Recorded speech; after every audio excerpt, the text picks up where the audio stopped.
Hey guys, tonight we will wander together into the heart of Egypt's golden age, where the Nile glimmers in the moonlight and the secrets of the pharaohs lie hidden beneath the earth, waiting for gentle footsteps and curious hearts. Let us begin at the edge of the desert, where the air is cool and still, and the scent of lotus and myrrh drifts on the breeze. The city of Thebes slumbers behind us, its white walls bathed in silver, while before us the Valley of the Kings stretches out, a place of mystery, legend, and quiet awe. The sand here is soft beneath your feet, whispering with every step, and the night is alive with the distant call of an owl and the soft rustle of palm fronds. Somewhere, a jackal sings to the moon, as if remembering a story too old for words. You walk with me along a winding path, lantern in hand, the flame flickering gently and casting golden halos on the stone. The world is hushed, as if the desert itself is holding its breath. We pass between towering cliffs, their faces carved by wind and time, and soon we find ourselves before a doorway half buried in sand. A doorway marked with the sacred symbols of the Pharaoh, guardian cobras, and the watchful eye of Horus. The lintel is cool to the touch, and the stone beneath your fingers is etched with hieroglyphs that shimmer in the lantern light, telling tales of gods and kings, of battles fought and peace restored. With a gentle push, the door opens, and a breath of cool, ancient air greets us. It smells of stone and incense, of old secrets and the faintest trace of honeyed wine. We step inside, leaving the world of the living behind, and enter the realm of the Pharaoh's eternal night. The passageway is narrow and low, the walls painted with scenes of the afterlife. Fields of reeds swaying in an endless breeze, boats gliding across the celestial river, and the Pharaoh himself, serene and regal, greeted by the gods. The colors are soft but still vibrant, ochre and lapis, turquoise and gold, each brushstroke a prayer for safe passage.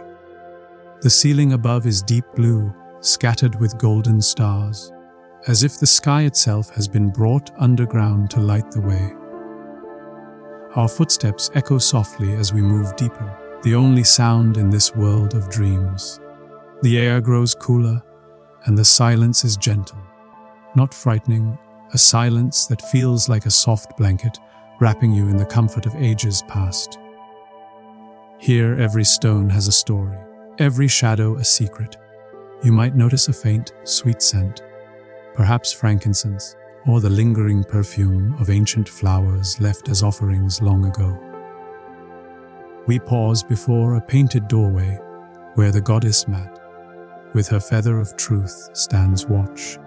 In the world of the Egyptians, the afterlife is not a place of fear, but a journey, a series of gentle trials and hopeful reunions. The Pharaoh's heart will be weighed against the feather, and if it is found light and true, he will pass into the field of reeds, a paradise of endless harvest and gentle breezes. If not, well, let's just say the Egyptians had a healthy respect for cosmic paperwork. Beyond the doorway, the corridor opens into a chamber bathed in golden light. Here, the walls are alive with stories, scenes of the Pharaoh's life, his triumphs and joys, his family and his gods. There are musicians playing lyres and flutes, dancers frozen mid-step, and feasts that seem to go on forever. The air is thick with the scent of old wine and the faintest trace of roasted duck, as if the memories of ancient banquets still linger in the stone. In the center of the chamber stands the sarcophagus, carved from red granite and inlaid with gold. It is both a bed and a boat, a vessel for the journey to the stars. The lid is painted with the image of the Pharaoh, serene and eternal, his arms crossed over his chest, holding the crook and flail, the symbols of kingship and care. Around him, the gods gather: Osiris, green-skinned and wise, Isis. With her wings outstretched, Anubis, the jackal-headed guide of souls, his eyes gentle and knowing. We move quietly around the sarcophagus, our lantern casting soft shadows on the walls. You might notice the treasures left for the pharaoh's journey.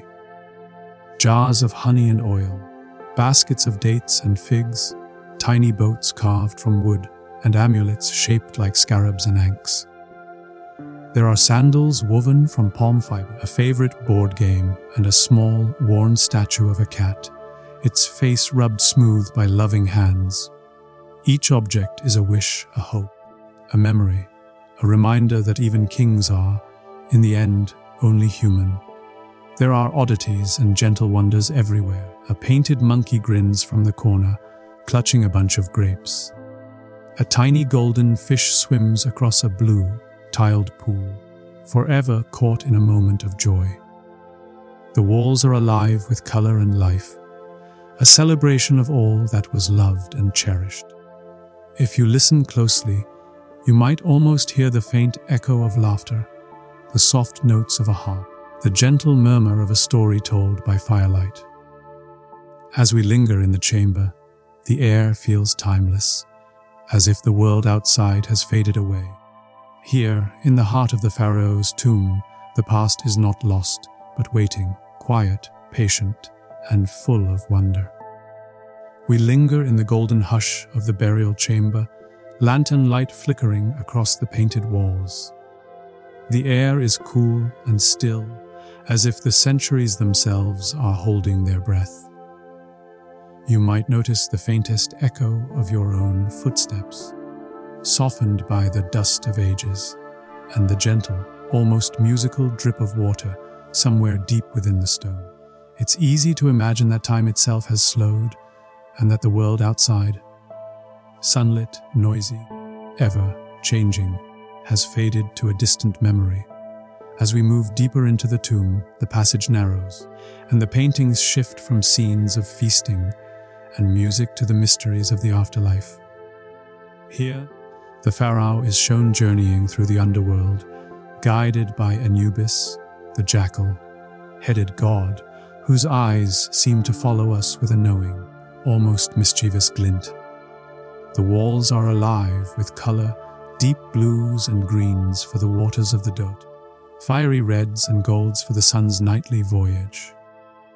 There are crocodiles and serpents, boats gliding through star-strewn rivers, and the ever-watchful eyes of the gods, painted with such care that you half expect them to blink. We pause before a scene of the weighing of the heart, a moment both solemn and strangely comforting. The pharaoh stands before Osiris, his heart placed on a golden scale balanced against the feather of Mat.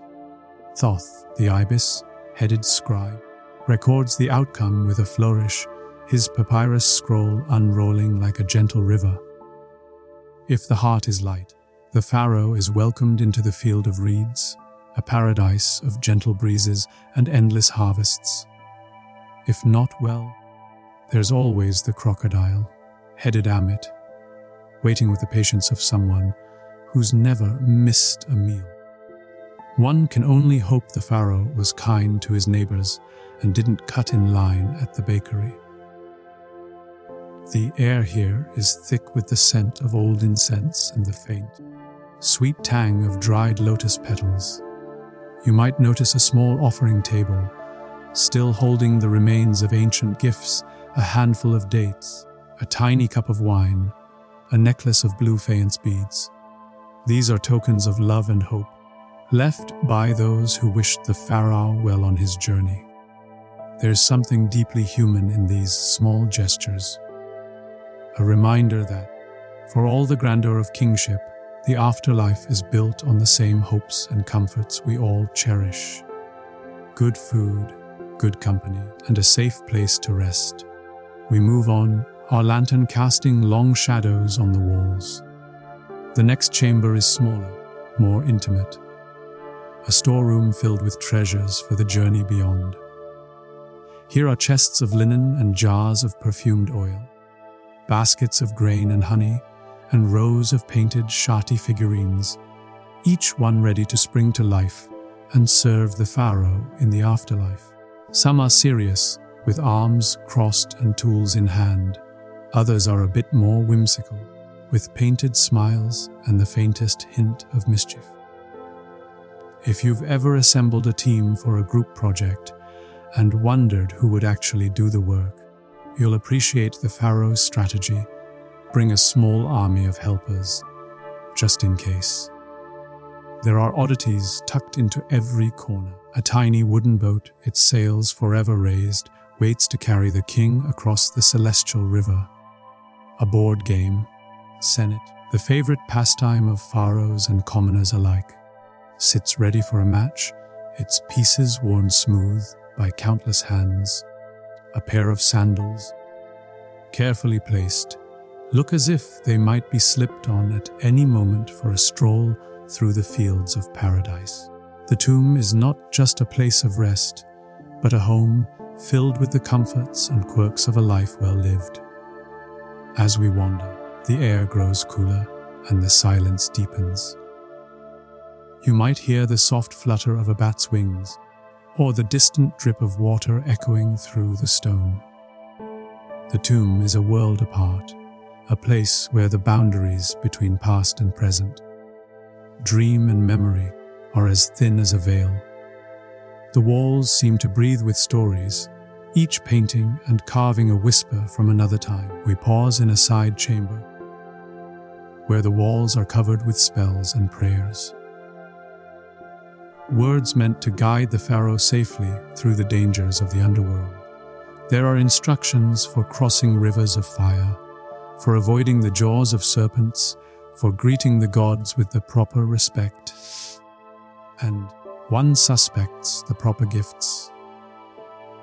The Book of the Dead, written in elegant hieroglyphs, winds its way along the walls like a gentle river, its wisdom both practical and poetic. If you've ever packed a suitcase with a checklist for every possible emergency, you'll recognize the careful planning at work here. In the quiet, you might notice the faintest trace of music. A memory, perhaps, of a harp played long ago, or the soft hum of a priest's chant. The tomb is full of echoes, not just of voices, but of hopes and dreams, of laughter and love. It is a place of endings, yes, but also of beginnings, a doorway to a world where the sun never sets and the fields are always green. As we linger, the lantern's light flickers, casting golden patterns on the walls. The air is cool and still, and the silence is gentle, not lonely. A silence that feels like a promise, a gentle assurance that the stories of the past are never truly lost, but waiting, patient and kind, for someone to listen. And so we move deeper into the tomb, the world outside fading to a distant memory, and the gentle magic of the afterlife unfolding around us, one painted wall and whispered story at a time. We wander deeper into the tomb, the lanterns glow, painting soft gold on the walls, as the air grows cooler and the silence more profound. The passage narrows and the world outside, sun, sand, and the distant Nile, feels impossibly far away. Here, in the heart of the earth, time seems to slow to a gentle drift, as if the tomb itself is cradling us in a dream. We pause in a chamber where the ceiling is painted with a midnight sky, deep blue and scattered with golden stars. The goddess Nut arches overhead, her arms outstretched to embrace the world, her body a bridge between earth and sky. The stars seem to shimmer in the lantern light, and for a moment, you might almost believe you're standing beneath the open heavens, the cool night air brushing your skin. The ancient Egyptians believed that the tomb was not just a resting place, but a portal, a place where the soul could rise, night after night, to sail with the sun and the stars. In a quiet alcove, we find a small statue of the pharaoh carved from alabaster and painted with delicate care. His face is serene, his eyes gazing forward with the calm certainty of someone who knows he is both king and traveler. Around him, tiny offerings are arranged: a bowl of dates, a cup of wine, a garland of dried lotus petals. Each gift is a wish, a hope for safe passage, a reminder that even the greatest among us are carried forward by the love and memory of those left behind. We move on, our footsteps muffled by the dust of centuries.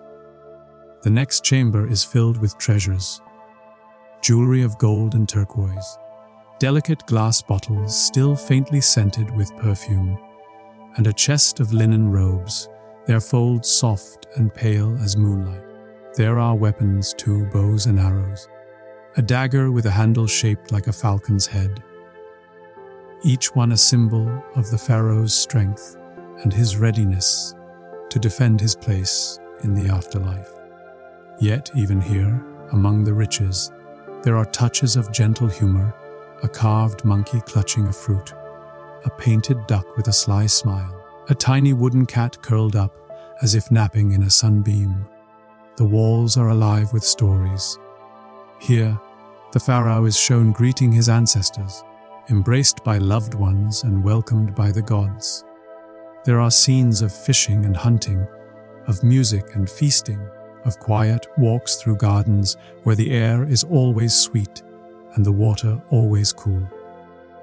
The afterlife, in the Egyptian imagination, is not a place of endless struggle, but a return to all that was best and most beautiful.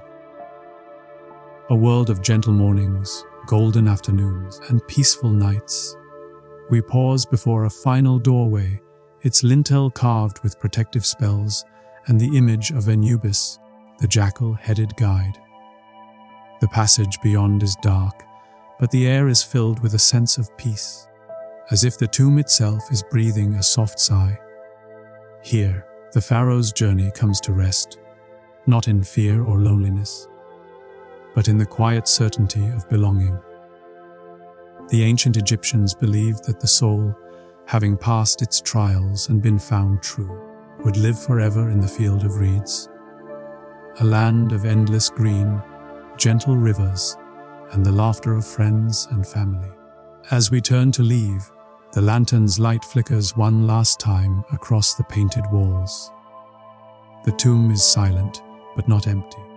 It is filled with the echoes of prayers, the warmth of memory, and the gentle magic of hope.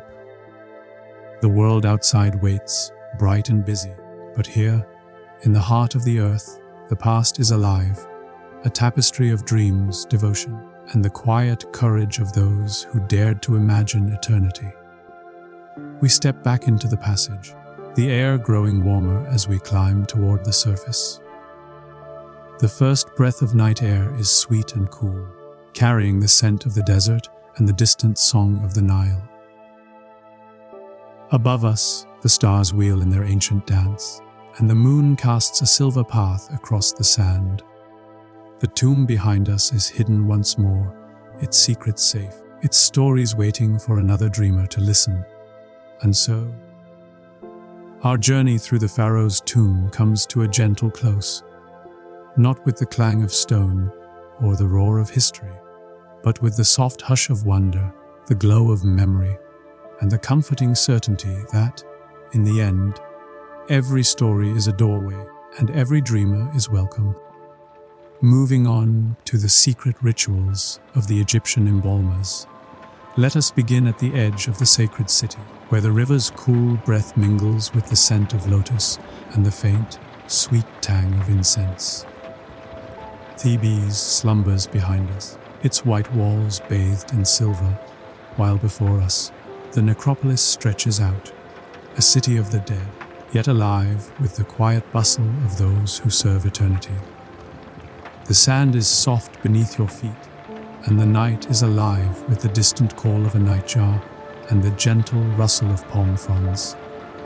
Somewhere, a jackal slips through the shadows, as if remembering a secret too old for words. We walk together along a winding path, lantern in hand, the flame flickering gently and casting golden halos on the stone. The world is hushed, as if the desert itself is holding its breath. Soon, we come to a low, mud-brick building, its doorway marked with the sign of Anubis, the jackal-headed god who guides souls through the mysteries of death. The lintel is cool to the touch, and the air inside is thick with the scent of myrrh, cedar, and the faintest trace of honeyed wine. We step inside, leaving the world of the living behind, and enter the realm of the Embalmers. The workshop is a place of shadows and soft light, where the walls are lined with jars of fragrant oils, baskets of natron salt, and bundles of linen as white as moonlight. The embalmers move quietly, their linen robes rustling, their hands stained with resin and the dust of ancient herbs. Our guide tonight is Minz, a master embalmer with gentle eyes and a voice as soft as the river's song. He greets us with a nod, his movements calm and unhurried, as if he has all the time in the world, which, in a way, he does. The first ritual begins with a prayer, a gentle invocation to Anubis, asking for guidance and steady hands. The air is cool and still, and the only sound is the soft murmur of words older than the pyramids themselves. Means lights a stick of incense, the smoke curling upward in delicate spirals, carrying the prayer to the gods. If you've ever paused before a difficult task, to take a deep breath and gather your thoughts, you'll understand the quiet reverence of this moment. The body is washed with water from the Nile, its surface cool and smooth, the scent of lotus petals drifting in the air. Minz and his assistants work with care, their hands gentle and precise. The washing is both practical and sacred, a cleansing of the dust of life, a preparation for the journey ahead. The water glimmers in the lantern light, and for a moment the world feels suspended, as if time itself is pausing to watch. Next comes the anointing, a ritual as old as Egypt itself. Minz dips his fingers into a jar of fragrant oil, myrrh, frankincense, and cedar, and smooths it over the skin, murmuring blessings with each touch. The scent is rich and comforting, filling the room with a sense of peace. The oils are not just for preservation, but for protection. A shield against the dangers of the underworld, a promise that the soul will be welcomed by the gods. There are oddities and gentle wonders everywhere. A basket of natron salt, sparkling like tiny stars, waits to be used in the drying process. Jars of honey and resin line the shelves, their golden contents catching the light. A small statue of Anubis stands watch over the proceedings, his painted eyes wise and kind. If you listen closely, you might almost hear the faint echo of a priest's chant, the soft notes of a sistrum, the gentle murmur of a story told by firelight. The embalmers work in silence, their movements slow and deliberate. Each step is part of a sacred dance, a ritual passed down through generations. The organs are carefully removed and placed in canopic jars, each one guarded by a different deity. Imsiti for the liver, Hapi for the lungs, Domutef for the stomach, and Kabasanuif for the intestines. The heart, believed to be the seat of the soul, is left in place, ready to be weighed against the feather of Mat in the Hall of Judgment. If you've ever packed for a long journey and worried about forgetting something important, you'll appreciate the embalmer's attention to detail. The body is then covered in natron, the salt drawing out moisture and preserving the flesh. This is a time of waiting, of quiet patience. The embalmers tend to other tasks, preparing amulets, weaving linen bandages, and mixing resins for the final sealing. The workshop is filled with the soft sounds of work, the gentle scrape of a knife, the rustle of linen, the quiet hum of a lullaby sung to the gods. As the night deepens, the air grows cooler, and the lantern's light flickers, on the walls. The embalmers pause to rest, sharing a simple meal of bread, figs, and a cup of sweet wine. They talk in low voices, sharing stories of their craft, of the families they serve, and of the mysteries that linger in the shadows. There is laughter. Too, a gentle, knowing humor that comes from a life spent in the company of both the living and the dead. Means tells a story about the time a cat wandered into the workshop and made off with a particularly fine amulet, only to return it the next day, as if deciding that the afterlife could wait. And so, as the embalmers settle into the gentle rhythm of their work, we find ourselves in a world where every gesture is a prayer, every scent a memory, and every shadow a promise of wonder. The hours drift by in the embalmer's workshop, each moment wrapped in the soft hush of reverence and routine. The air is cool and fragrant, heavy with the mingled scents of cedar, frankincense, and the faint sweetness of dried lotus petals. The lantern's glow flickers gently, casting golden halos on the walls, where shadows of the embalmers move with a slow, hypnotic grace. Means, our gentle guide, checks the progress of the body resting in its bed of natron. The salt glistens like tiny stars, drawing away the last traces of earthly moisture.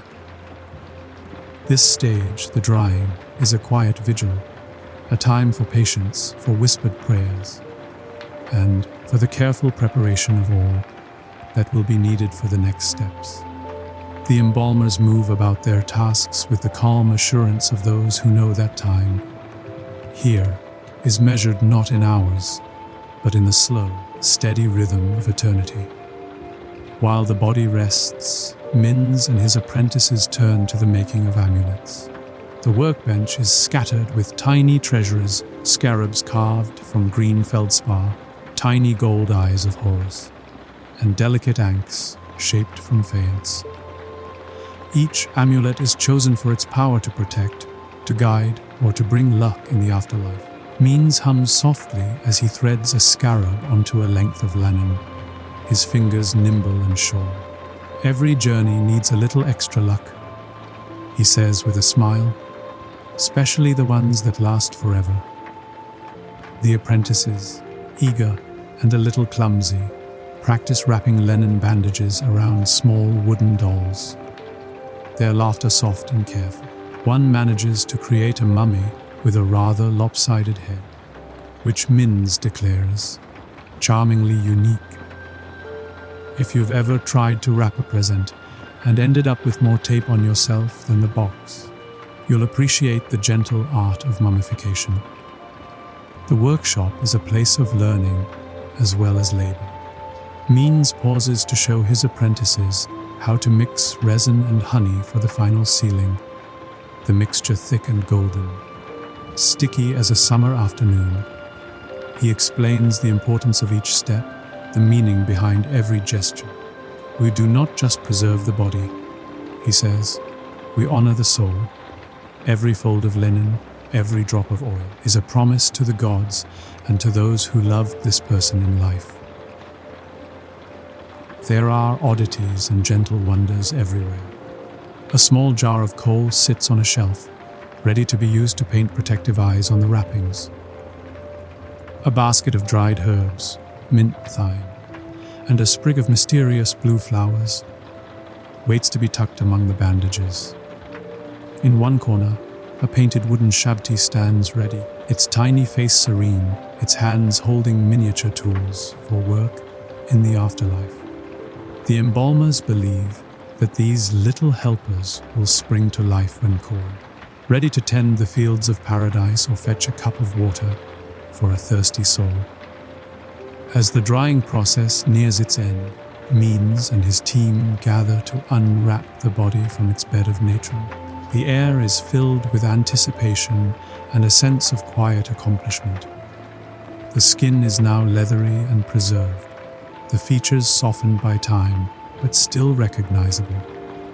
The embalmers anoint the body with fragrant oils, their hands moving in slow, circular motions, murmuring blessings with each touch.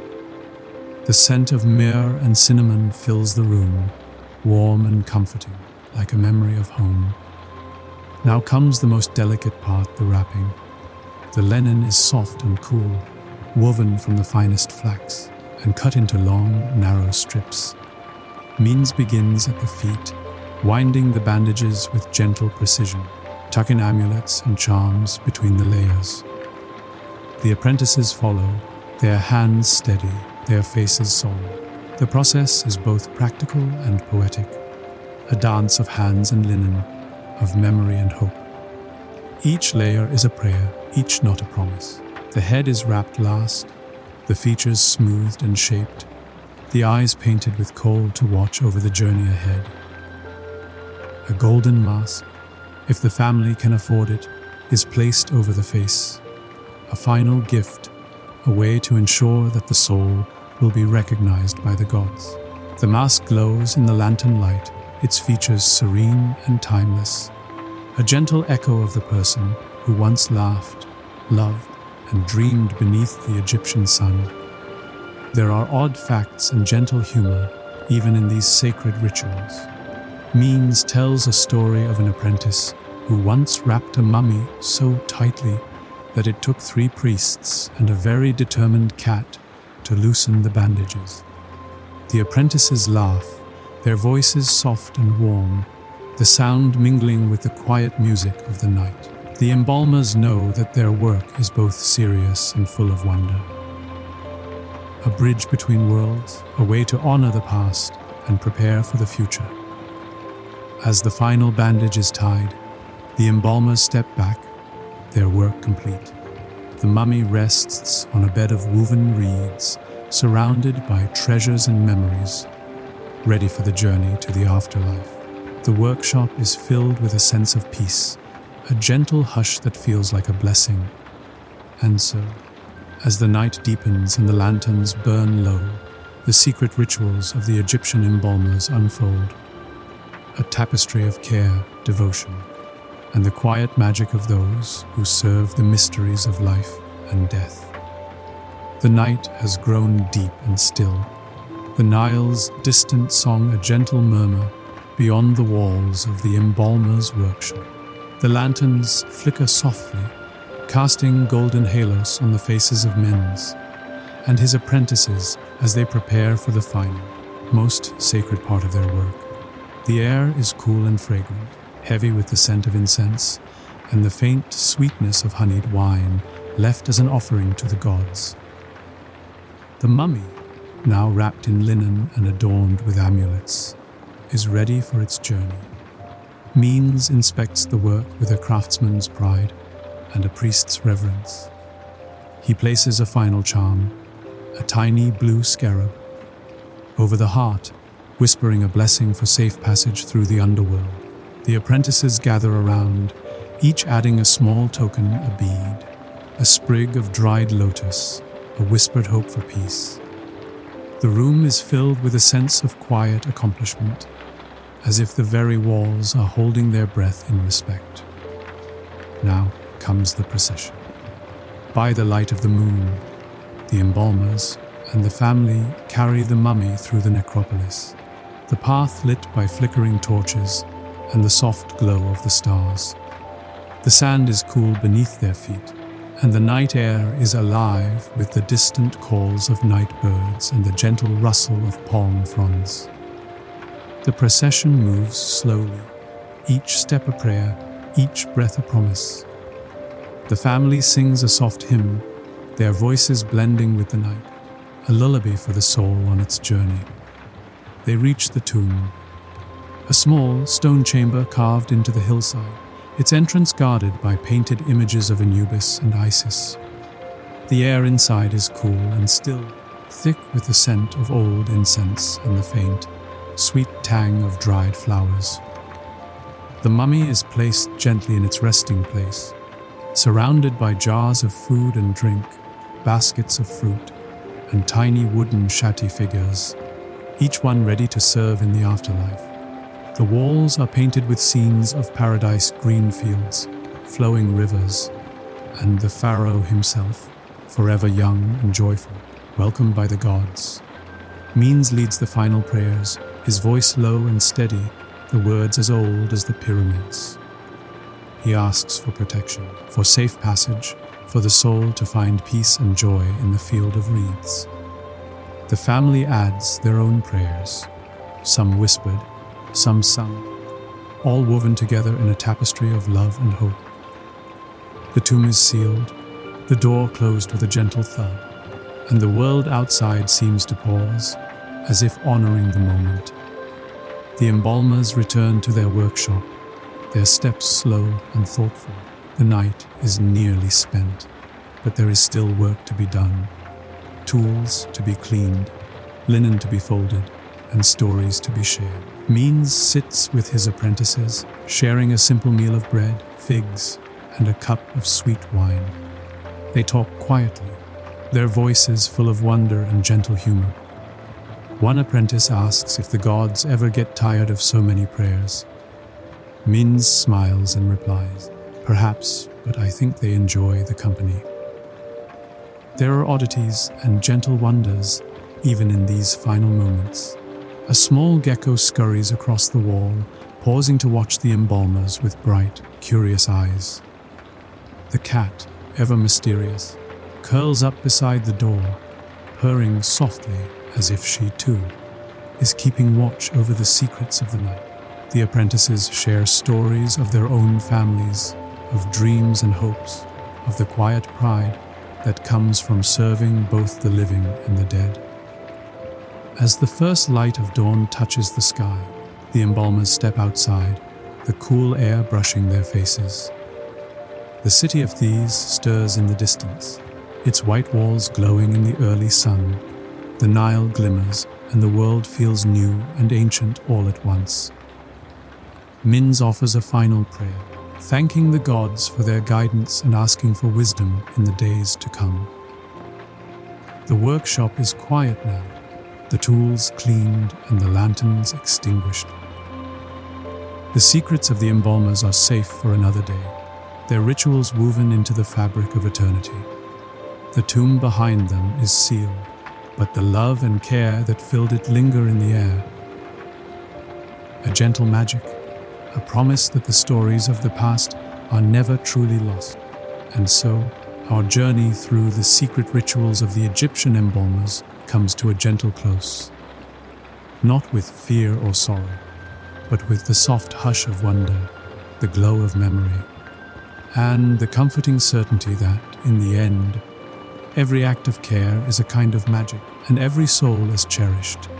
Moving on to life aboard a royal barge, let us begin at twilight, as the sun slips behind the palm-fringed banks, and the world is painted in shades of gold and indigo. The Nile is calm, its surface smooth as polished obsidian, reflecting the last blush of daylight and the first shy stars. The royal barge floats in the gentle current, its hull carved from cedar and painted with scenes of gods and pharaohs, its sails catching the evening breeze like the wings of a great heron. You step aboard, and the world changes. The deck is cool beneath your feet, polished smooth by countless journeys. Lanterns hang from gilded posts, their flames flickering in the dusk, casting soft halos of light that dance across the water.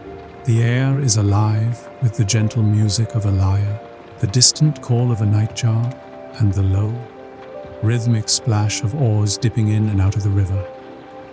Somewhere, a bell rings from a temple on the shore, its sound drifting over the water like a blessing.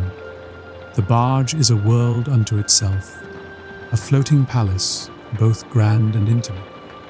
Silk awnings billow overhead, painted with stars and lotus blossoms, and the scent of incense drifts from a brazier near the prow. Cushions and carpets are scattered across the deck, inviting you to sit and watch the world slip by. The riverbank is a tapestry of shadows and light, reeds swaying in the breeze, fishermen casting their nets, and the distant silhouette of a crocodile gliding silently through the shallows. If you've ever watched the world from a train window at dusk, you'll know the feeling. A gentle sense of movement, of being carried forward by something older and wiser than yourself. Our guide for the night is Neferu, a young scribe in the service of the royal household. She moves quietly among the guests, her linen robe soft and cool. Her hair braided with tiny beads that catch the lantern light. Neferu's hands are stained with ink, her eyes bright with curiosity and a hint of mischief. She carries a small scroll tucked into her sash, ready to record the events of the evening, or perhaps a particularly memorable joke.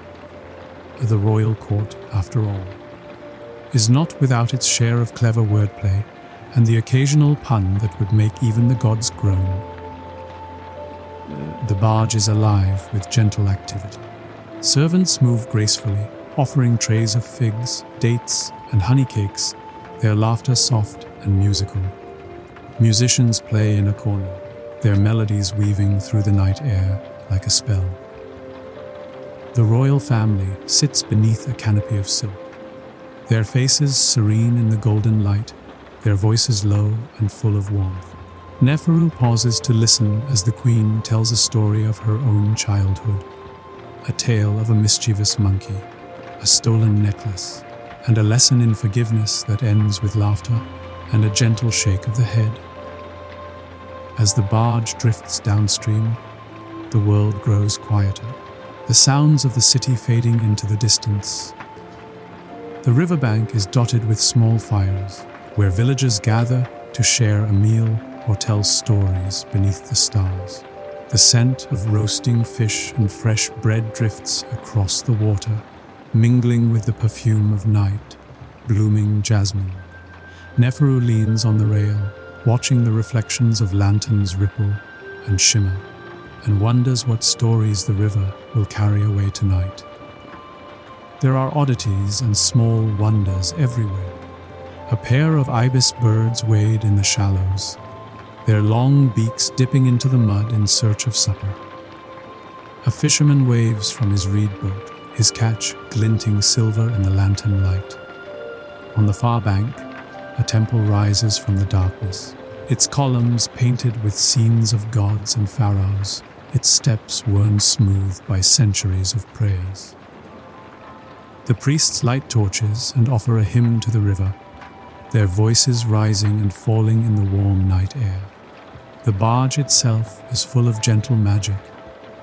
The wood creaks softly beneath your feet, the sails whisper in the breeze, and the lanterns cast patterns of light and shadow that seem to dance with every movement of the water. Neferu shows you a small amulet she wears around her neck.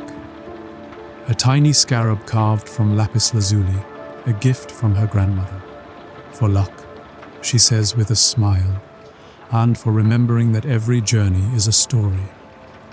As the night deepens, the guests settle onto cushions and carpets, their voices growing softer, their laughter more subdued. The musicians play a lullaby, the notes drifting over the water like a gentle breeze. The royal family retires to their private quarters, and the servants move quietly, tidying the deck and refilling the lanterns. Neferu sits beside you, her scroll open on her lap, and begins to write. A record of the night, a memory to be carried forward, a story to be told again and again. And so, as the barge drifts on beneath the stars, the Nile carries you gently into the heart of the night. A world of wonder, warmth, and the quiet magic of a journey shared. The royal barge glides onward, its hull parting the moonlit water with barely a sound. The Nile, wide and serene, reflects the sky above. A tapestry of stars so bright and close you might imagine you could reach out and pluck one from the heavens. The gentle current carries the barge past shadowy groves of palm and clusters of papyrus, their silhouettes swaying in the night breeze. The air is cool and sweet, tinged with the scent of river mud, wild mint, and the faint perfume of jasmine drifting from the gardens along the shore. Neferu, our scribe, sits quietly at the edge of the deck, her feet tucked beneath her, scroll and reed pen in hand. She listens to the soft music of the river, the distant croak of frogs, the splash of a fish, the rhythmic dip of oars as a smaller boat passes by, its lantern bobbing like a firefly. The world feels hushed, as if the river itself is listening to the stories whispered on its banks. A gentle commotion draws Neferu's attention to the center of the barge, where a group of musicians has gathered. They play a melody on lyres and flutes, their music weaving through the night air, light and playful as a breeze. A pair of dancers, their linen robes swirling, move with a grace that seems to echo the river's own slow rhythm. The guests watch, some clapping softly, others lost in thought, their faces bathed in the golden glow of lanterns. Even the royal cat, a sleek creature with eyes like polished amber, pauses in her nightly patrol to watch the dancers, tail flicking in time with the music. The barge is a world of gentle luxury and quiet ritual. Servants move with practiced ease, offering cool drinks in painted cups and trays of honeyed cakes, figs, and pomegranate seeds. The queen, seated beneath a canopy of embroidered silk, smiles as she listens to a story told by one of her ladies in waiting, a tale of a clever crocodile, a lost ring, and a fisherman who learned that sometimes the river gives back what it takes. The king, dignified but not above a little mischief, offers a toast to the river gods, his cup raised high as the guests laugh and join in. There are oddities and small wonders everywhere. A tiny frog, bold and uninvited, hops onto the deck and is gently scooped up by a servant, who returns it to the water with a whispered blessing. A pair of fireflies drift lazily above the lanterns, their greenish glow mingling with the golden light. Neferu sketches the scene in her scroll, her lines quick and sure, capturing the magic of the moment, a memory to be savored long after the night has faded. As the barge drifts past a cluster of temples, the priests on the shore light torches and offer prayers to the river.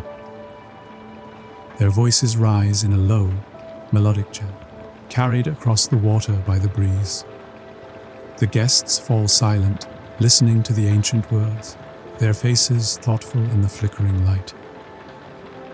Neferu closes her eyes for a moment, letting the sound wash over her, feeling the weight and wonder of centuries pressing close. The night deepens, and the barge glides past small villages where the lights of cooking fires twinkle like stars. Children wave from the shore, their laughter ringing out in the darkness, and fishermen pause in their work to watch the royal procession pass by. The river is alive with life and memory, each bend and inlet holding a story, each ripple a secret carried downstream. On deck, the mood is peaceful and a little dreamy. Some guests doze on cushions, lulled by the gentle rocking of the barge and the soft music of the night. Others gather in small groups, sharing quiet conversation and the occasional, gently whispered joke. Neferu listens as an old courtier tells a story of his youth, of a night much like this one, when he saw a shooting star fall into the river and made a wish that, he claims, came true the very next day. Of course. He adds with a wink, it helped that I also left a small offering of dates for the river god. One must cover all one's bases.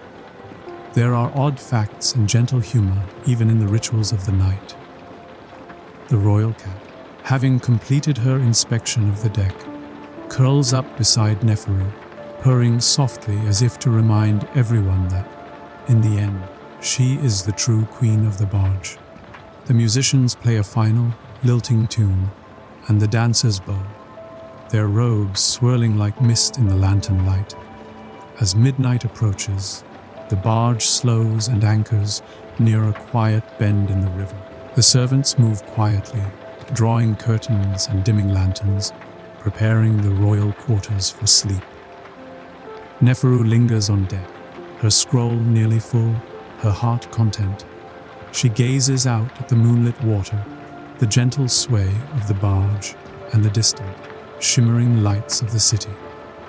The world feels safe and magical, a place where dreams and stories drift together on the current. And so, as the royal barge rests on the calm waters of the Nile, the night wraps you in its gentle embrace. A world of music, laughter, and the quiet magic of a journey shared beneath the stars. The hours slip by, and the Nile flows on, carrying the royal barge gently through the heart of the night. The world is hushed, wrapped in a velvet darkness that is soft and full of promise. The lanterns on deck burn low, their golden light flickering across the polished wood and casting long, dreamy shadows. The only sounds are the quiet lap of water against the hull, the distant call of a night heron, and the soft, rhythmic breathing of those who sleep beneath the silken awnings. Neferu, our scribe, finds herself awake, drawn by the magic of the river and the hush of the sleeping barge. She steps quietly to the rail, the cool night air brushing her cheeks, and gazes out at the moonlit water. The river is a mirror, reflecting the stars and the gentle curve of the crescent moon. Along the far bank, the silhouettes of palm trees sway, and the faint glow of a distant village flickers like a memory. She is not alone. The royal cat, ever the silent companion, pads softly to her side, tail curling around her ankles. Together, they watch as a small boat glides past, its single lantern bobbing in the darkness. The fisherman at the oars hums a tune, a lullaby older than the pyramids, and Neferu feels the weight of centuries settle gently around her. The Nile, she thinks, is a river of stories, each ripple a secret, each bend a new beginning. Inside the royal quarters, the queen dreams beneath a canopy of embroidered silk, her face serene in the soft glow of a single lamp. The king, too, sleeps soundly, his hand resting on a scroll of poetry he had been reading before sleep claimed him. The servants move quietly, checking the lanterns, folding blankets, and whispering good wishes for peaceful dreams. The musicians, their work done, doze on cushions, their instruments resting beside them like loyal friends. There are oddities and gentle wonders, even in the quiet of night. A pair of fireflies drift through the open window, their greenish light mingling with the gold of the lanterns. The royal cat, satisfied with her inspection, leaps gracefully onto a pile of cushions and curls up, purring softly. Neferu returns to her place, unrolling her scroll one last time to jot down a few lines. A poem about the river, the stars, and the gentle hush of a world at peace. As dawn approaches, the sky begins to pale, and the first birds call softly from the reeds. The barge stirs, the crew moving quietly to prepare for the new day. The cook lights a small fire, the scent of baking bread and sweet dates drifting across the deck. The queen rises, her hair shining in the early light, and greets the river with a prayer of thanks. The king joins her, and together they watch the sun rise over the water, painting the world in gold and rose. Neferu, her scroll now full, feels a gentle contentment settle in her heart. She knows that this night, like so many before and after, will become a story, a memory to be cherished and shared. The barge glides onward, the sails catching the morning breeze, and the Nile carries its passengers toward new adventures, new dreams, and the quiet magic of another day. There are odd facts and gentle humor even in the rituals of mourning. The royal cat, ever the opportunist, manages to steal a piece of fish from the breakfast tray, earning a fond scolding from the cook.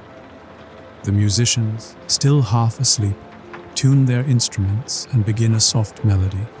their notes mingling with the birdsong.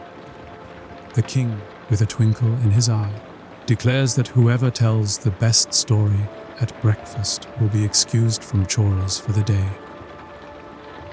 A challenge that brings laughter and a flurry of whispered plotting among the crew. As the sun climbs higher, the barge sails on, its passengers refreshed and ready for whatever the day may bring. The Nile sparkles, the world awakens, and the gentle magic of the night lingers in every ripple, every breeze, every quiet smile. And so, our journey on the royal barge comes to a gentle close, not with a grand farewell, but with the soft promise of new stories, new dreams, and the comforting certainty that, on the Nile and in the heart, the night is never truly over. Moving on to the lost library of Alexandria, let us begin at dusk. As the sun sinks behind the lighthouse of Pharaoh, its beacon casting a path of light across the restless Mediterranean. The air is warm and soft, tinged with the scent of salt, myrtle, and the faint sweetness of honey cakes sold by vendors along the harbor. The city of Alexandria hums with life. Merchants calling out in a dozen languages, philosophers debating beneath the colonnades, and children darting between marble pillars, their laughter echoing like the chime of distant bells. You walk with me along the Grand Avenue, the canopic way, where the stones are worn smooth by centuries of sandals, and the shadows grow long and inviting. The library rises before us, a palace of learning, its white columns gleaming in the twilight. Lanterns flicker to life along the steps, casting soft halos on the marble and illuminating the carved reliefs of muses and scholars. The doors are open, as if the building itself is waiting for you, eager to share its secrets. Inside, the air is cool and fragrant with the scent of old parchment, cedar shelves, and the faintest trace of ink. The light is gentle, filtered through high windows and the soft glow of oil lamps. The silence is not empty, but full, a living hush, like the pause before a story begins. You might hear the quiet rustle of a scroll being unrolled, the soft footsteps of a librarian gliding across the floor, or the distant murmur of a philosopher reciting poetry to a circle of rapt listeners. Our guide for the night is Callista, a young librarian with ink, stained fingers, and a mind as quick as the sea breeze. She greets you with a warm smile, her eyes bright with curiosity and a hint of mischief. Callista's robe is simple, but her sash is embroidered with tiny golden stars. A nod, she confides, to her favorite section of the library, the Hall of Astronomy, where the ceiling is painted with constellations and the shelves are lined with scrolls that map the heavens. The library is a world unto itself, a labyrinth of knowledge and wonder. There are rooms for every subject: mathematics and medicine, poetry and philosophy, histories of distant lands and treatises on the movement of the stars. The walls are lined with shelves that stretch to the ceiling, each one crowded with scrolls and codices, their titles written in Greek, Egyptian, Persian, and languages long since lost to time. If you've ever wandered through a bookstore and felt the thrill of endless possibility, you'll know the feeling. A gentle, dizzying sense that anything can be discovered if only you have the patience to look. Callista leads you through the Hall of Inventions, where models of strange machines and diagrams of water clocks fill the shelves. The air is thick with the scent of oil and brass, and the soft clink of gears turning in the hands of a curious scholar. In the Hall of Poetry, the air is sweeter, filled with the scent of pressed flowers and the gentle music of a lyre played by a student lost in a daydream. The library is alive with quiet magic, each room a different world, each scroll a doorway to another time. There are oddities and small wonders everywhere. A cat, sleek and self-assured, weaves between the shelves, pausing to accept a scratch behind the ears before vanishing into the shadows. A philosopher, deep in thought, absent-mindedly dips his quill into a cup of wine instead of ink, then shrugs and continues writing, convinced that inspiration sometimes needs a little help. In a quiet alcove, a pair of children whisper secrets to a statue of Athena, hoping the goddess will grant them wisdom, or at least a hint for tomorrow's lesson. As the evening deepens, the library glows with the soft light of 100 lamps.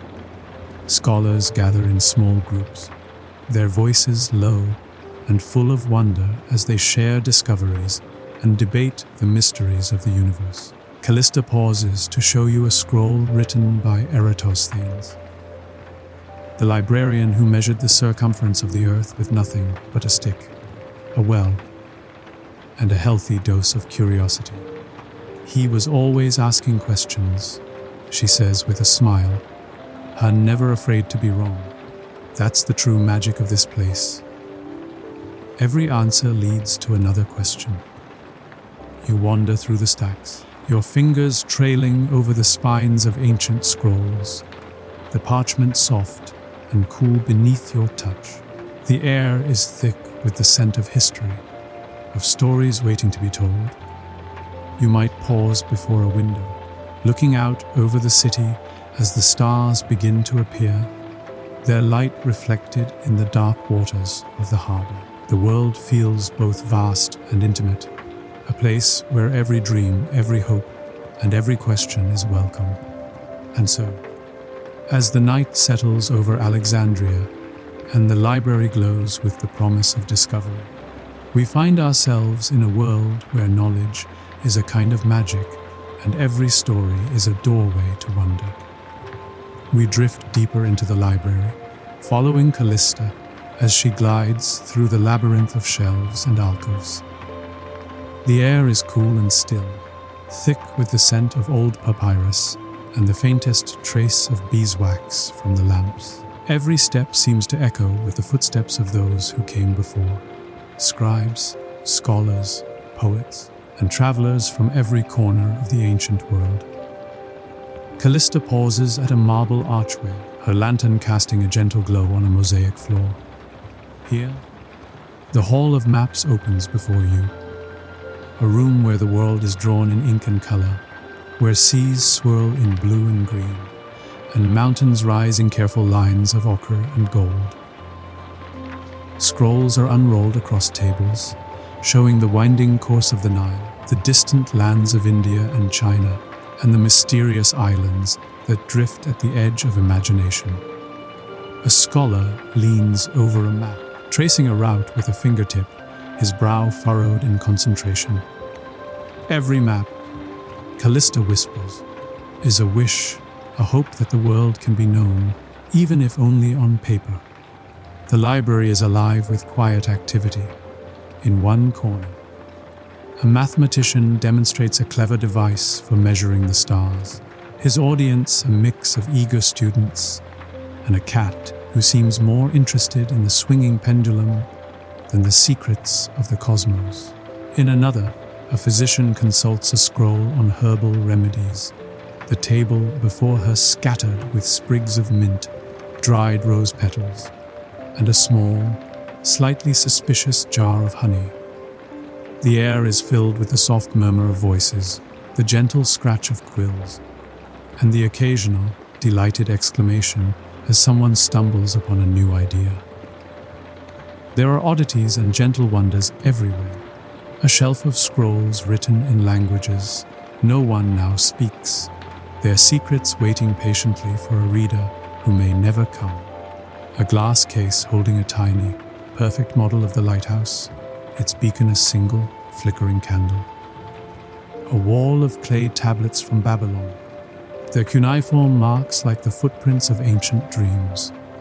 Callista smiles as she shows you a scroll so old that its title has faded away, leaving only the memory of a story. Some knowledge, she says, is meant to be rediscovered. like a shell on the shore after a storm. As the night deepens, the library becomes a place of gentle magic. The lamps cast soft halos on the marble, and the shadows grow long and inviting. Callista leads you to a quiet alcove, where a window looks out over the moonlit harbor. The city is peaceful, the ships at anchor, their sails furled like the wings of sleeping birds. The lighthouse of Pharaoh stands sentinel, its beam sweeping across the water, a promise of safe passage for all who seek the shore. You settle onto a cushioned bench, the stone cool beneath you, and listen as Callista reads from a scroll of poetry. The words are old, but their music is timeless. A song of love and longing, of journeys begun and never quite finished. Her voice is soft and steady, each syllable a gentle caress, each pause a breath of wonder. The world outside fades, and you are left with the quiet magic of words, the sense that every story is a doorway, every poem a key. There is gentle humor in the library too. A philosopher deep in debate accidentally knocks over a stack of scrolls, sending them tumbling like a flock of startled doves. His companion, unruffled, observes that even wisdom needs a little chaos to keep it lively. In the Hall of Inventions, a group of students attempt to build a water clock, only to discover that it works best as a fountain for the resident cat, who seems to approve of their efforts. The library is a place of inclusion where every voice is welcome and every question is honored. Callista introduces you to a visiting scholar from Kush, her robe embroidered with golden lions, who shares a story of the stars as seen from the southern desert. Another guest, a merchant from far off Gaul, offers a recipe for honey cakes that, he claims, can cure both homesickness and a broken heart. The air is full of laughter and the gentle clink of cups, the warmth of shared discovery and the comfort of belonging. As midnight approaches, the library grows quieter, the lamps burning low. Callista leads you to the Hall of Astronomy, where the ceiling is painted with constellations, and the floor is cool and smooth beneath your feet. You lie back on a cushion, gazing up at the painted sky, and listen as she names the stars. Sirius, Orion, the Pleiades, her voice a lullaby woven from light and legend. The world outside is silent, the city asleep, but within these walls, the dream of knowledge endures. The library is a sanctuary, a place where every question is a gift, every answer a new beginning. You close your eyes, the scent of parchment and jasmine drifting around you, and let the gentle magic of the night carry you onward, deeper into the heart of the story. The hours slip by, and the Library of Alexandria glows softly in the heart of the sleeping city. The marble floors are cool beneath your feet, and the air is thick with the scent of old parchment, beeswax, and the faintest trace of sea breeze drifting in through high, arched windows. The lamps burn low, their golden halos casting gentle shadows that dance across the shelves and alcoves, as if the muses themselves are wandering the halls, searching for a favorite story. Callista, your gentle guide, leads you through the quiet corridors. Her lantern bobbing like a small star, she pauses before a door carved with the image of Thoth, the ibis, headed god of wisdom, and pushes it open to reveal a hidden chamber. Here, the rarest scrolls are kept, tales of lost cities, treatises on the movement of the stars, and poems written in languages that have not been spoken for 1,000 years. The room is hushed, as if the very air is listening, and the only sound is the soft rustle of papyrus as Callista selects a scroll and unrolls it with reverent hands. She reads aloud, her voice a gentle melody in the stillness. The story is of a traveler who sailed beyond the pillars of Hercules, searching for the edge of the world. he found not monsters or darkness, but a garden of silver trees and a sky so full of stars that it seemed to sing. The tale is both history and dream, a reminder that the library is not just a storehouse of facts, but a sanctuary for wonder. A place where the boundaries between what is known and what is imagined are as thin as a page. There are oddities and gentle humor even in these sacred halls. A scribe dozing at his desk dreams of a debate with Aristotle about the best way to organize scrolls, by subject, by author, or, as the scribe prefers, by which ones make the best pillows. In a quiet corner, a pair of students argue softly over a riddle written in Greek, their laughter echoing like the chime of distant bells. The library is alive with the quiet joy of discovery, the warmth of shared curiosity, and the comfort of knowing that every question is welcome. As the night deepens, Callista leads you to the roof, where the city of Alexandria stretches out below, its streets silvered by moonlight. The lighthouse of Pharaoh stands tall on the distant island, its beacon sweeping across the harbor, a promise of safe passage for all who seek the shore. The sea is calm, the stars bright and unblinking, and the world feels both infinite and intimate, a place where every dream, every hope, and every story is part of a greater whole. You sit together beneath the stars, the cool stone at your back, and the gentle night breeze in your hair. Callista points out the constellations, tracing their shapes with a graceful hand. Here is Orion, the hunter, she says. On there, the Great Bear. And if you look just there, you'll see the Pleiades, the 7 sisters who dance forever in the sky. Her voice is soft, full of wonder, and you find yourself drifting, your thoughts carried away on the tide of her words. There are odd facts and gentle magic even in the quiet of night. The library, it is said, was built not just to hold knowledge, but to inspire it, to remind all who enter that the world is full of mysteries waiting to be explored. Some say that the muses still walk these halls, whispering ideas to those who listen closely. Others believe that every book, every scroll, is a doorway to another world, a place where the past and the future meet in the hush of turning pages.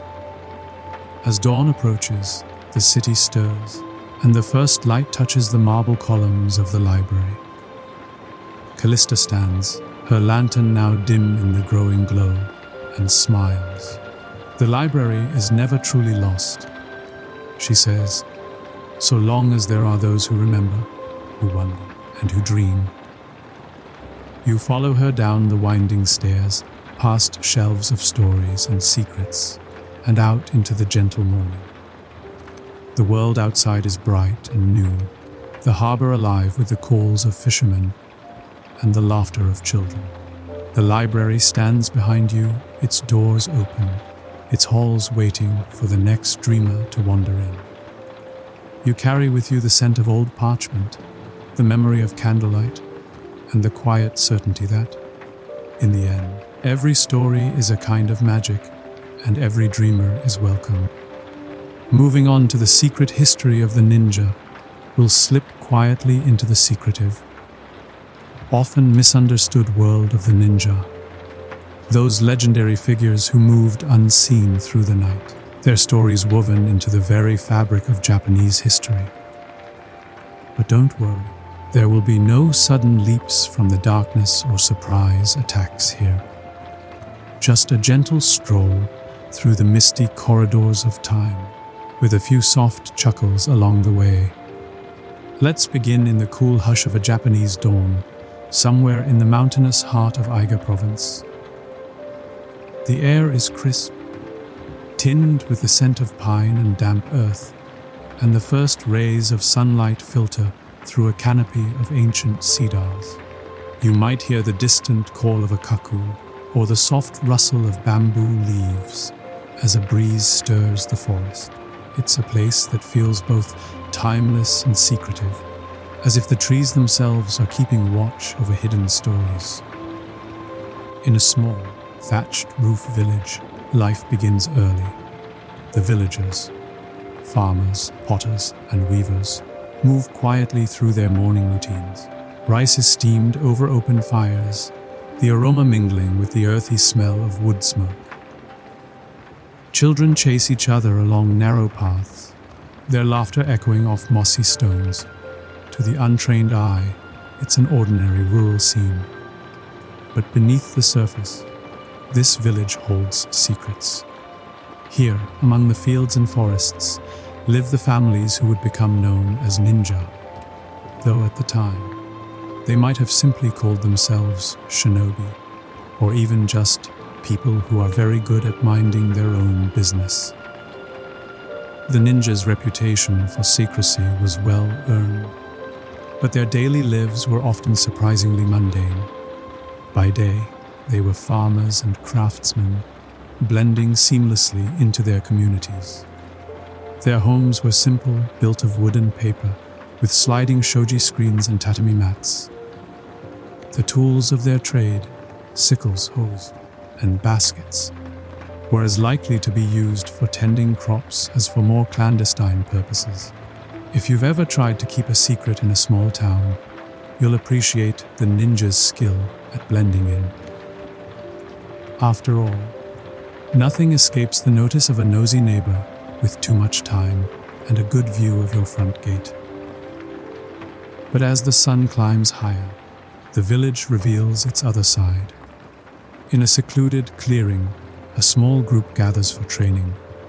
There's no dramatic music, no billowing smoke, just the quiet focus of people honing their skills. The art of ninjutsu is as much about patience and observation as it is about acrobatics or swordplay. Young and old alike practice, moving silently through the undergrowth, their feet barely disturbing the fallen leaves. They learn to read the landscape, to notice the subtle signs of passage. A broken twig, a footprint in the mud, the faint scent of crushed grass.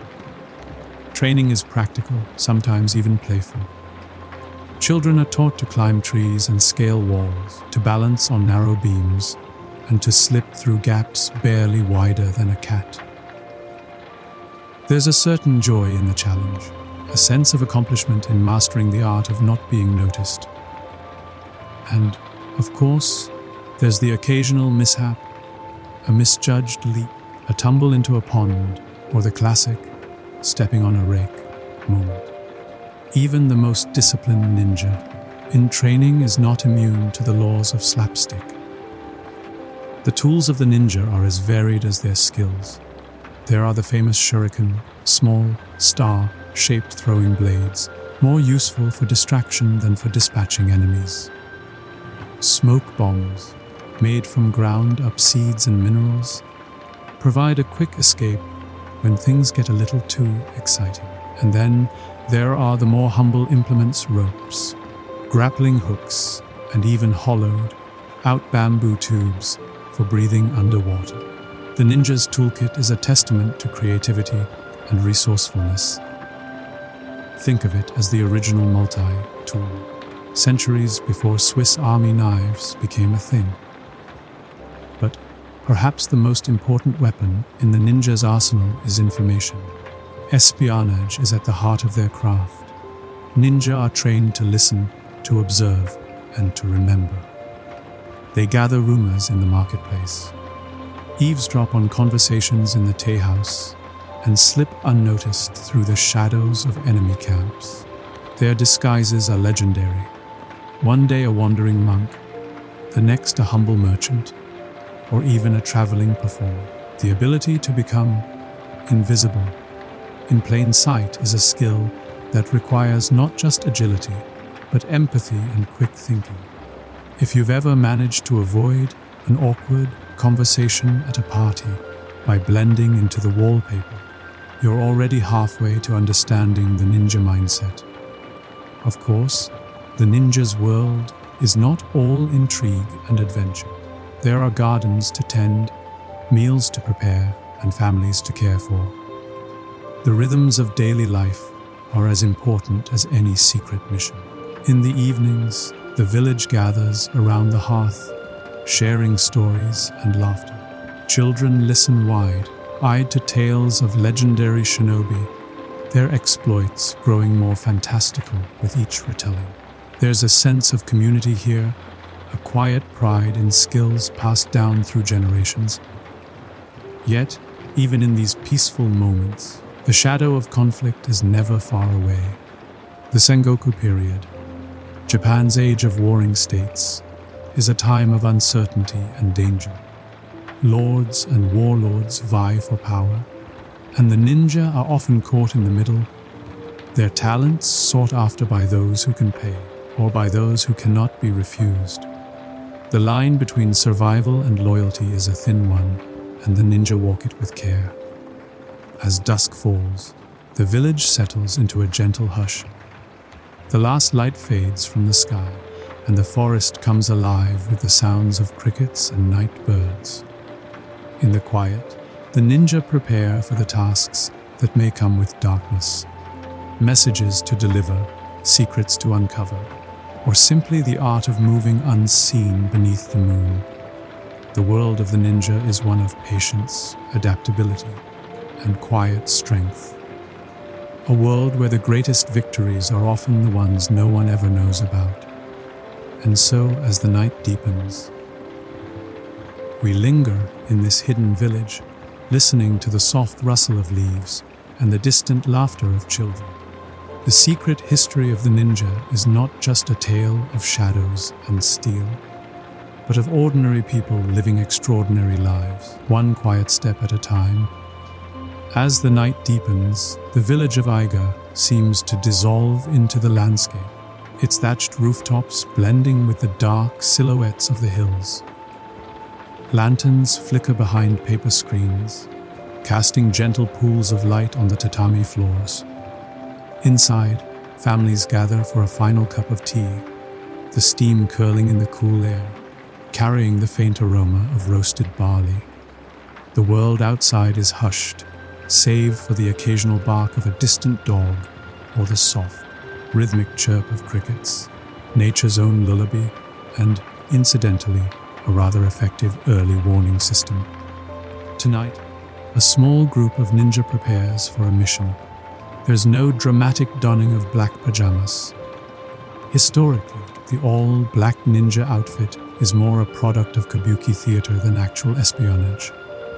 In reality, ninja favored whatever clothing would help them blend in a farmer's rough hemp tunic, a merchant's subdued robes, or even the humble garb of a traveling priest. The goal was not to stand out, but to become invisible in plain sight. It's a bit like trying to sneak snacks into a movie theater. Subtlety is key, and the less you look like you're up to something, the better. The mission tonight is not one of violence, but of observation. The ninja slip quietly through the undergrowth, their footsteps muffled by straw sandals and years of practice. They move with the landscape, pausing when the wind stirs the trees, waiting for the cover of a passing cloud. Their tools are simple: a length of rope, a small knife, a pouch of caltrops, spiky little devices perfect for discouraging pursuers, or if you're not careful, for stepping on yourself. A lesson every ninja learns the hard way at least once. Reaching the edge of a rival lord's encampment, the ninja settle in to watch. They count the number of guards, note the positions of tents, and listen for snatches of conversation. Information is gathered with patience and care, every detail committed to memory.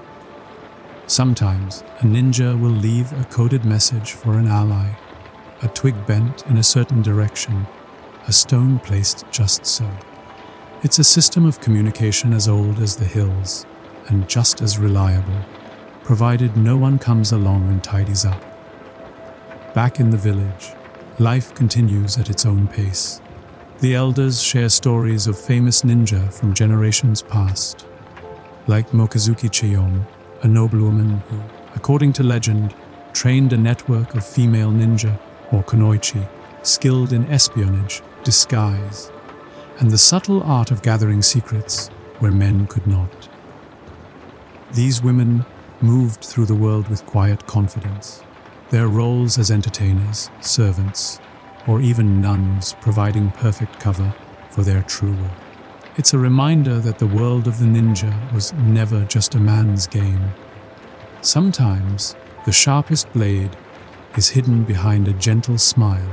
The children, meanwhile, practice their own version of stealth, sneaking rice cakes from the kitchen and attempting to outwit the ever-watchful grandmother.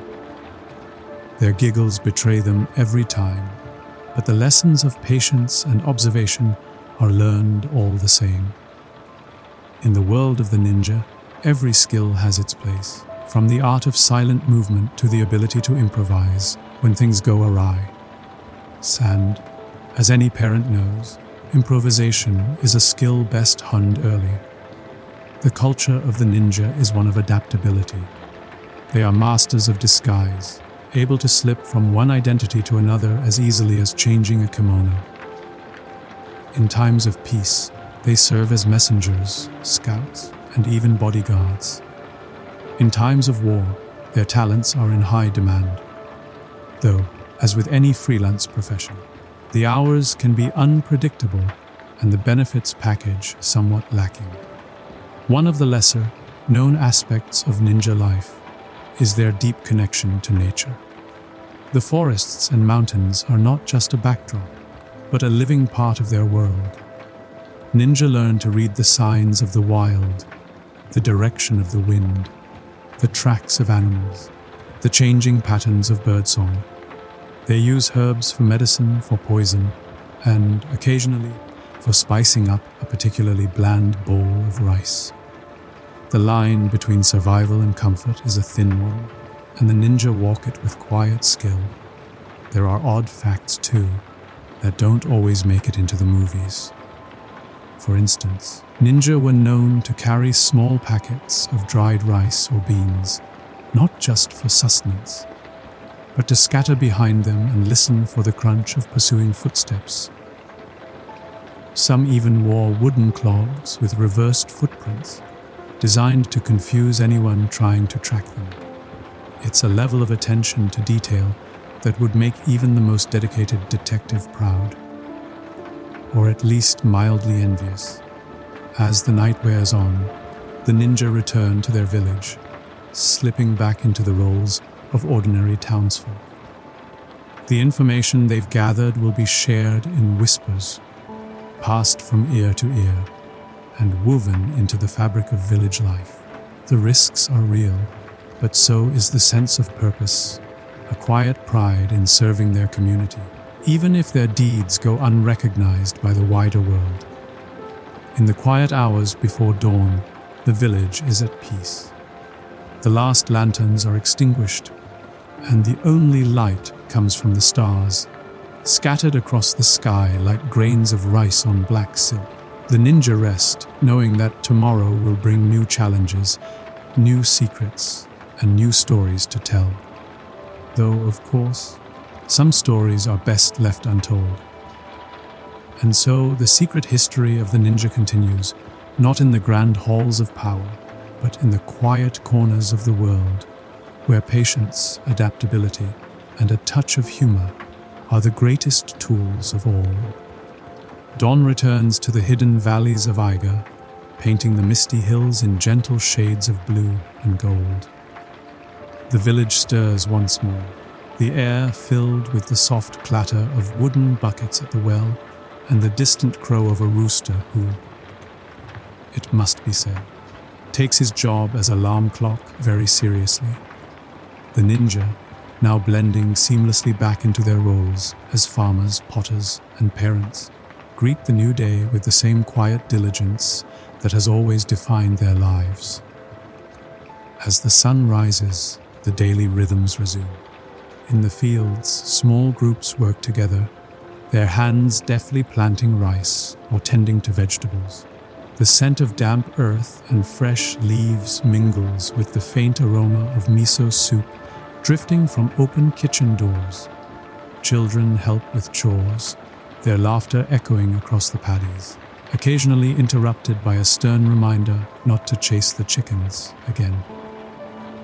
The ninja's skills, honed in secrecy, are just as useful here: a keen eye for detail, a steady hand, and the ability to move quietly enough to avoid waking a napping elder. Yet, even in these peaceful moments, the world outside is never far away. Messengers arrive with news from distant provinces, rumors of shifting alliances, new taxes, or the latest exploits of a particularly flamboyant warlord. The ninja listen carefully, weighing each word, for in their world, information is as valuable as gold. Sometimes, a simple rumor is all it takes to change the course of a clan's fortunes. It's a bit like the stock market, but with more swords and fewer spreadsheets. The ninja's reputation, both feared and misunderstood, grows with each passing year. Stories spread far beyond Eiga and Keiga, painting the ninja as shadowy assassins, masters of the impossible. Some tales are wildly exaggerated. Accounts of men who could turn invisible, walk on water, or summon storms with a flick of the wrist. The truth, as is often the case, is both more ordinary and more remarkable. The real ninja were masters of patience, observation, and adaptability. Their greatest victories were often the ones that left no trace at all. Among the lesser-known figures are the women of the ninja world, the kunoichi. These women, skilled in the arts of disguise, persuasion, and intelligence gathering, played crucial roles in the secret history of the ninja. Disguised as entertainers, servants, or even traveling nuns, they moved through enemy territory with ease, gathering secrets, and sometimes turning the tide of entire conflicts. Their stories, though less celebrated, are woven into the fabric of ninja lore, a reminder that the art of subtlety knows no gender. The culture of the ninja is rich with rituals and traditions. Festivals are celebrated with quiet joy. Lanterns floating on the river, songs sung beneath the stars, and dances that mimic the movements of cranes and foxes. Even the tools of the trade are honored: a well-worn grappling hook, a favorite pair of straw sandals, a cherished scroll of secret codes. These objects, humble as they may seem, are tokens of a life lived in service to something greater than oneself. There are oddities, too, that bring a smile to the lips. Some ninja, it's said, trained with cats to learn the art of silent movement, though, as any cat owner knows, the real lesson is that sometimes the best way to disappear is simply to nap in a sunbeam and let the world come to you. Others developed recipes for ninja biscuits, compact snacks designed to be carried on long journeys. The taste, by all accounts, was memorable, though not always in a good way. Still, in a pinch, even the most questionable snack can be a comfort. As the day draws to a close, the village gathers for a communal meal. Bowls of rice, pickled vegetables, and grilled fish are shared among friends and family. Stories are told, some true, some embellished, all part of the tapestry of village life. The children listen wide-eyed, dreaming of adventures in the shadows, while the elders smile knowingly, remembering their own days of secret missions and narrow escapes. The world of the ninja is, at its heart, a world of balance, between light and shadow, tradition and change, secrecy and community. It is a world where the greatest strength lies not in brute force, but in adaptability, patience, and the quiet courage to do what must be done, even when no one is watching. As night falls once more, the village settles into peaceful silence.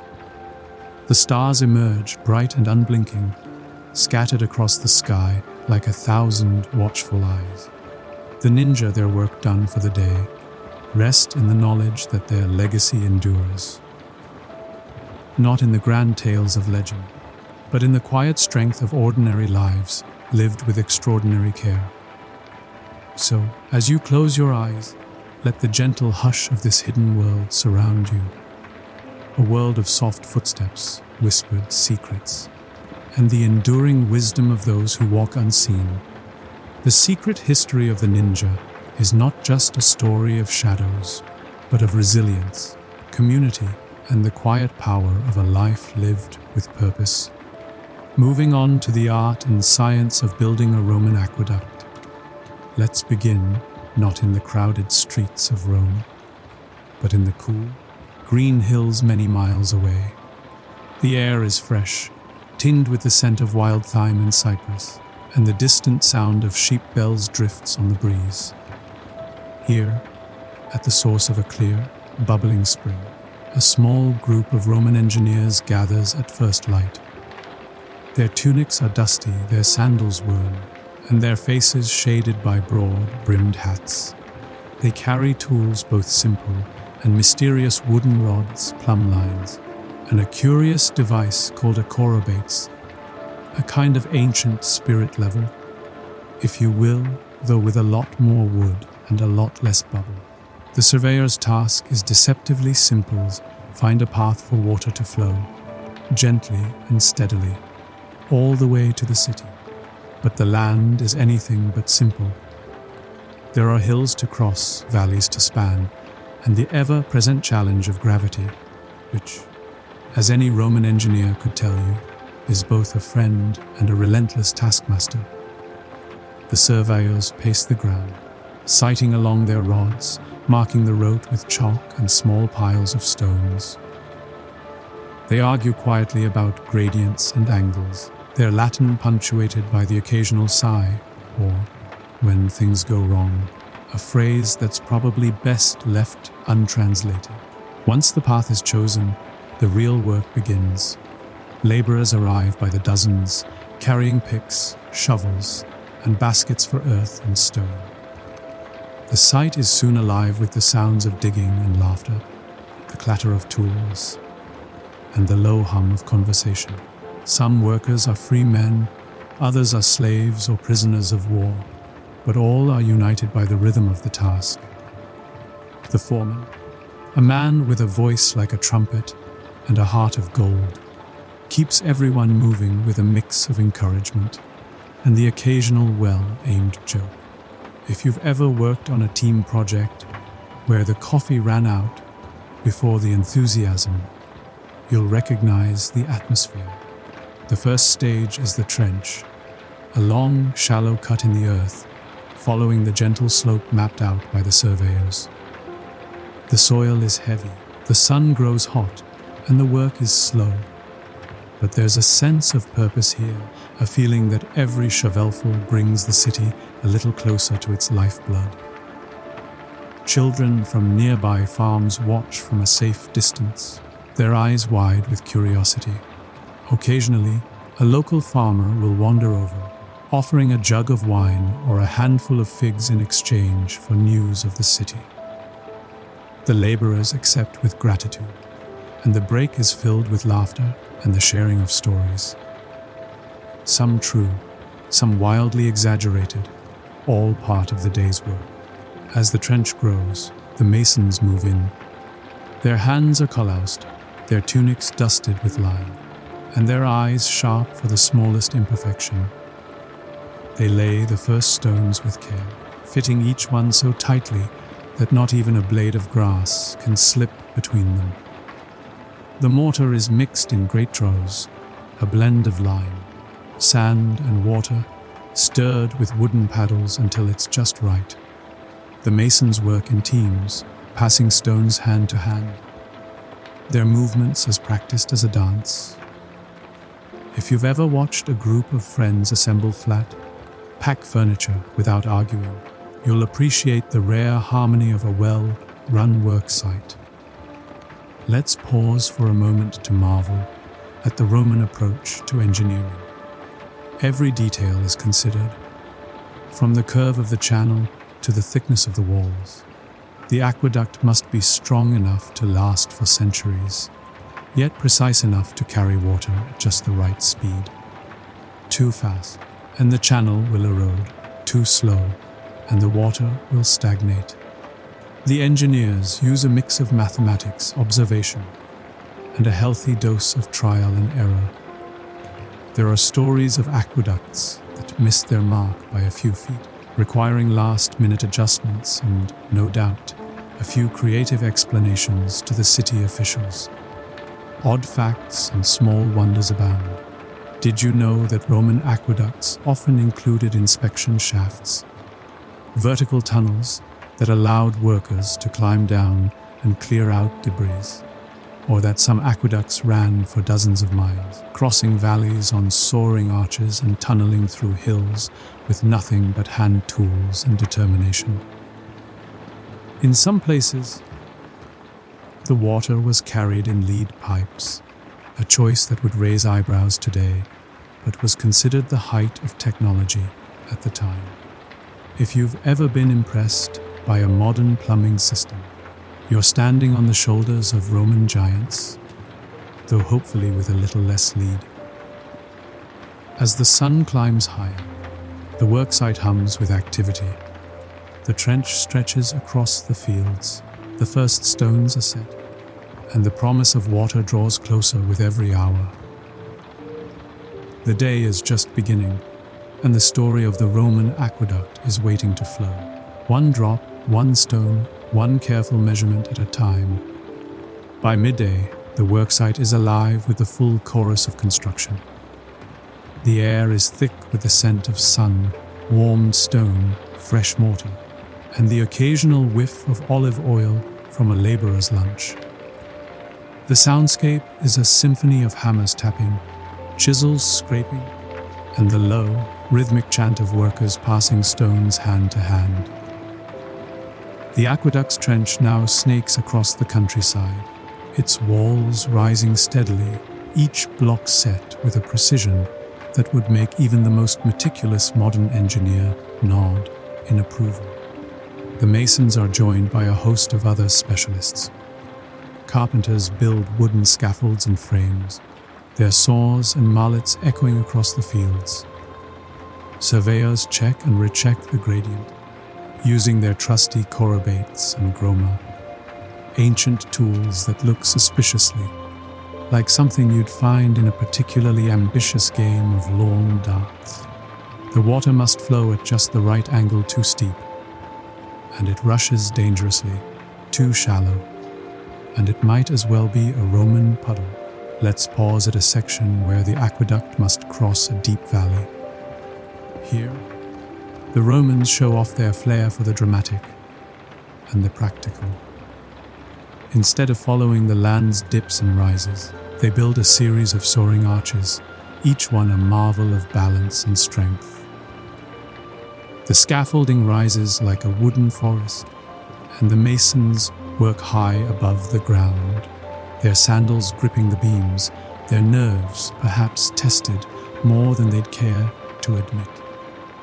There's a running joke that the best way to cure a fear of heights is to spend a week building an aqueduct. If you're still afraid after that, at least you'll have a great view. The arches themselves are a lesson in teamwork. Each stone is shaped to fit its neighbors, and the keystone, the final, central piece, locks the whole structure in place. When the keystone is set, there's often a small celebration, a cheer, a shared cup of wine, and maybe a wager on whose arch will last the longest. Some arches from Roman times are still standing today, which means someone, somewhere, is still winning that bet. Further along, the aqueduct must tunnel through a low hill. Here, the work is slow and painstaking. Miners chip away at the rock by lamplight, the air cool and close. The only sounds the steady tap of iron on stone and the occasional muttered complaint about the foreman's sense of direction. Tunnels are dug from both sides, and when the two teams finally meet in the middle, there's a moment of triumph. And, if the alignment is off, a moment of creative problem solving. If you've ever tried to hang a picture and ended up with 2 holes in the wall, you'll appreciate the challenge. The aqueduct is more than just a channel for water. It's a living artery, drawing people and activity in its wake. Along the route, small villages spring up, clusters of tents and huts where workers live, eat, and share stories. Merchants arrive to sell bread, cheese, and the ever-popular garum, a fermented fish sauce that, according to some, could cure anything except a bad mood. Children play in the shadow of the arches, their laughter mingling with the calls of street vendors and the braying of donkeys. Women play a vital role here too. Some bring food and water to the workers, others tend small gardens or run makeshift shops. In the evenings, families gather around fires, sharing news from home and tales of the day's work. There's a sense of community, a feeling that everyone, no matter their station, has a part to play in this grand endeavor. Odd facts and small wonders are everywhere. Did you know that Roman engineers sometimes used waterproof concrete made with volcanic ash to line the channels and prevent leaks? Or that they built settling tanks along the route where silt and debris could collect before the water continued on its way. These tanks were cleaned regularly, a job that fell to the unlucky but essential: a quarry. The ancient world's answer to the modern pool boy, though with less sunscreen and more togas. The aqueduct's progress is marked by milestones, literally. Stone markers are set along the route, inscribed with the names of emperors, engineers, and the occasional boast about the project's speed or cost. Some markers survive to this day, their Latin inscriptions weathered, but still legible, a reminder that even in the age of marble and mosaic, a little self-promotion never hurt. As the afternoon wears on, the sun casts long shadows across the arches and channels. The workers pause for a meal: bread, olives, maybe a bit of dried fruit, eaten in the shade of the very stones they've set. There's talk of home, of the city, of the day when the first water will flow and the fountains of Rome will sing with new life. The aqueduct is still far from finished, but each day brings it closer, each stone a step on the journey from spring to city. The work will continue until the light fades and the promise of water draws ever nearer. But for now, there is a sense of quiet satisfaction, a feeling that, for all its challenges, this is a labor worth doing, a story worth telling, and a marvel that will shape the world for generations to come. As the aqueduct approaches the city, the landscape changes. The countryside gives way to clusters of villas, gardens, and the first hints of urban bustle. The channel, once a humble trench, now rides high on elegant arches, its stonework gleaming in the late afternoon sun. The workers' pace quickens, spurred on by the nearness of their goal and the promise of celebration. There's a sense of pride in every step, a feeling that they are not just building for today, but for centuries to come. The final approach to Rome is a spectacle in itself. The aqueduct must cross roads, rivers, and even other aqueducts, sometimes stacking one channel atop another in a feat of engineering bravado that would make even the most seasoned modern architect pause. The city's gates are abuzz with excitement. Children run ahead, eager to see the first trickle of water, while merchants and officials gather to witness the moment when the aqueduct is joined to the city's network. Let's pause at the great terminus, where the water enters Rome. Here, the aqueduct empties into a castellumque, a grand settling tank and distribution hub, often adorned with statues and inscriptions. The water is divided into channels, each one destined for a different part of the city. Public fountains, bathhouses, private homes, and even the emperor's palace. The arrival of fresh, clean water is cause for celebration. There are speeches, offerings to the gods, and, if the foreman has anything to say about it, a well-earned feast for the workers. If you've ever attended a ribbon-cutting ceremony and thought, "This could use more togas," you're in the right place. The impact on daily life is immediate and profound. Public fountains spring to life, their basins filled with cool, clear water. Women gather to fill their jugs, children splash and play, and the city's stray dogs discover a new favorite spot for a drink. The bathhouses, once limited by the whims of wells and rain, now offer hot and cold baths to all comers, rich and poor, citizen and visitor alike. The baths become the social heart of the city, a place for gossip, business, and the occasional philosophical debate about whether it's better to bathe before or after lunch. Odd facts and small wonders flow through every street. Did you know that some Roman homes had indoor plumbing, with lead or terracotta pipes bringing water right to the kitchen or garden? Or that the city's sewer system, the Cloaca Maxima, was flushed clean by aqueduct water, keeping the streets relatively fresh and the neighbors mostly happy. There are stories of clever engineers who devised water-powered mills, fountains that played music, and even a few practical jokes involving redirected pipes and unsuspecting guests. If you've ever been startled by a rogue garden sprinkler, you're in good company. The aqueduct also brings challenges. Maintenance is a constant task. Sediment must be cleared, leaks patched, and the occasional enterprising citizen discouraged from tapping into the flow for a private vineyard. Teams of equari, the water workers, patrol the channels, armed with tools, torches, and a healthy skepticism of anyone loitering near a suspiciously lush patch of grass. The city's magistrates keep careful records, tracking every drop and every denarius spent. There are even laws against water theft, a crime that, in a city as thirsty as Rome, is taken very seriously indeed. Let's not forget the people whose lives are changed by the aqueduct's arrival.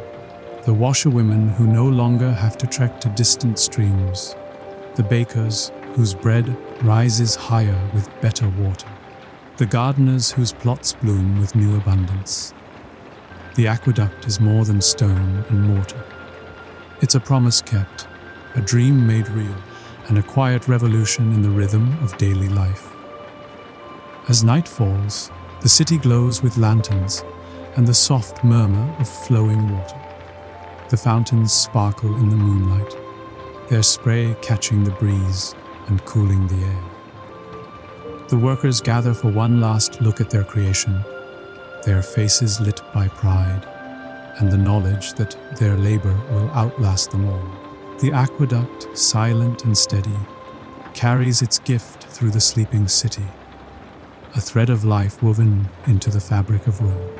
The story of the Roman aqueduct is a story of vision, persistence, and the belief that even the most ordinary needs, water to drink, to wash, to grow, can inspire extraordinary achievements. It's a reminder that the greatest wonders are often those that flow quietly, day after day, beneath our feet. And that, my dear friends, is where we will end tonight's story. Good night.